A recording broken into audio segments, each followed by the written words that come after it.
In the name of Almighty Allah, who is the most merciful and the most gracious, I welcome you all with the famous Islamic greetings as Assalamu alaikum wa rahmatullahi wa barakatuh. Me, Sheezan Syed from 9th standard. Today I am here to discuss about a specific topic which is parameters of motion. So before discussing about this topic, we should all know that what's motion.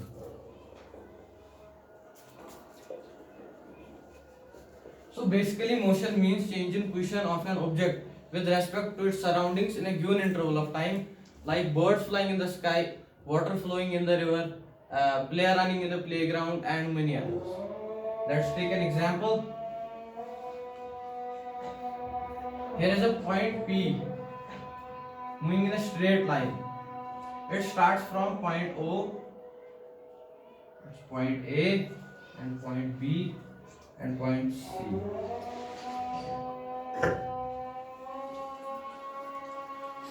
And O is a reference point here. So after 10 minutes, we observe that the point P has traveled through point A and point B to point C. So it has traveled some distance in some interval of time. So it's motion. Now the next concept is rest. It's the vice versa, or we can say that when a body doesn't change its position with respect to its surroundings in a given interval of time, then it's rest. But remember that there is no concept of rest or motion without the reference point or the observer. We'll clear with an example.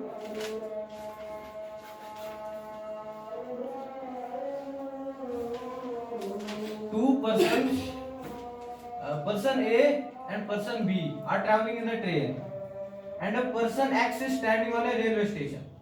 According to his point of view, who is standing on the railway station, the two persons who are traveling in the train are in motion, as he acts as a reference point or observer at that moment. But at the same time, according to the point of view of person A and person B, the person who is standing on the railway station is in motion, as they act as a reference point or observer at that moment. So that's why there is no concept of rest or motion without the observer or the reference point. Now we will begin to a topic which is parameters of motion. So the first parameter of motion is time. It's a scalar quantity, but before understanding this, there are two physical quantities. First one is scalar and second one is vector. Scalar is that physical quantity which has only magnitude, and vector is that physical quantity which has magnitude and also direction. So time is a scalar quantity as it only has magnitude, and its SI unit, or we can say standard international unit, is second. Time can never decrease or remain the same. And the second parameter is distance.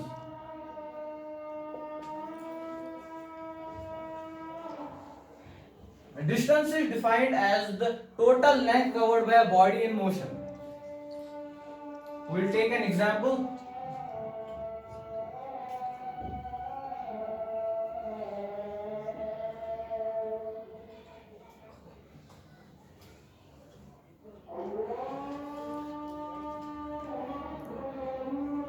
Point Q is initially here at this position, and it moves from A to point B, and then from point B to point C.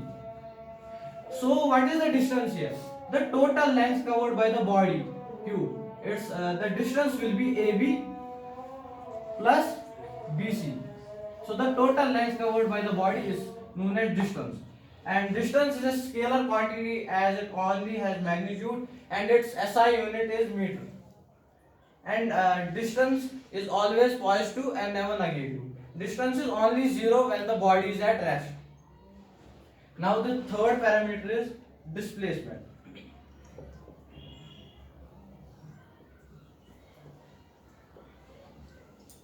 Displacement, it is defined as the shortest distance covered by a body moving from one point to another. We'll take an example. In the previous example of distance, we saw that distance is the total length covered by the body. So the distance was AB plus BC. But here the displacement, what is the shortest distance? The shortest distance is AC. Now the displacement is a vector quantity as it has a particular direction and also magnitude, and the SI unit of displacement is meter. Displacement can be positive, negative, zero, and the magnitude of displacement is always less than that of distance and sometimes equal to the distance. Now we will see how.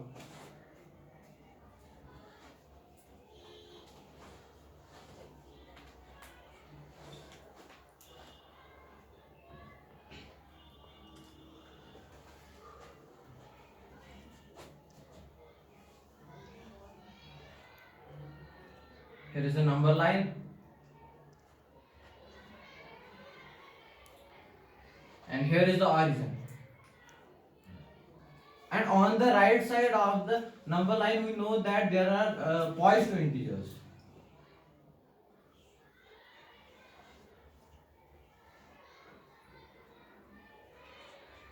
And on the left side, there are negative integers.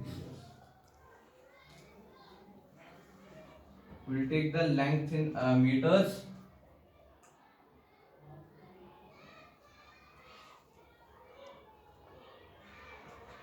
So a body Q, it's initially at this position, it's point A, and it moves from point A to point B, then from point B to point C.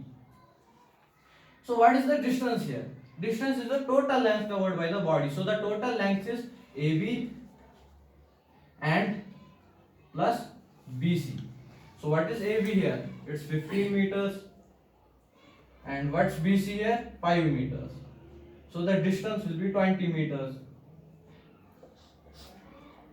Its distance. And displacement is the shortest distance. So the shortest distance is AC. So AC is 10 meters. So is the displacement. Now here we saw that the distance and displacement both are positive.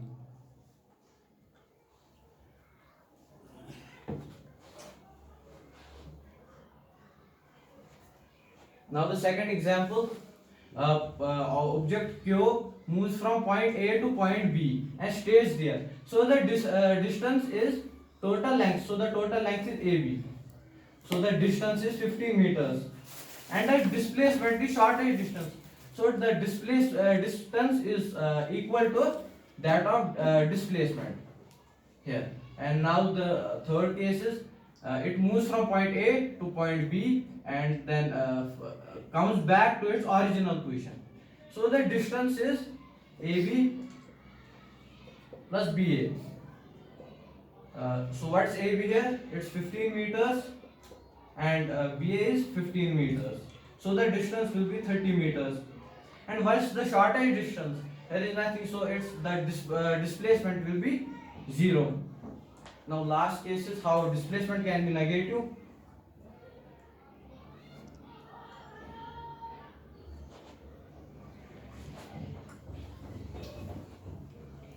So the body Q moves from point A to point B and from point B to point C. So what will be the distance here? It's AB plus BC. So AB is 15 meters and it moves from B to C. So from B to origin it's also 15 meters and from origin to C it's minus 15 plus minus 10. But it's mod minus 10. So 15 plus 15, 30 meters plus mod of minus 10 is equal to 10, positive 10. So the distance will be 40 meters.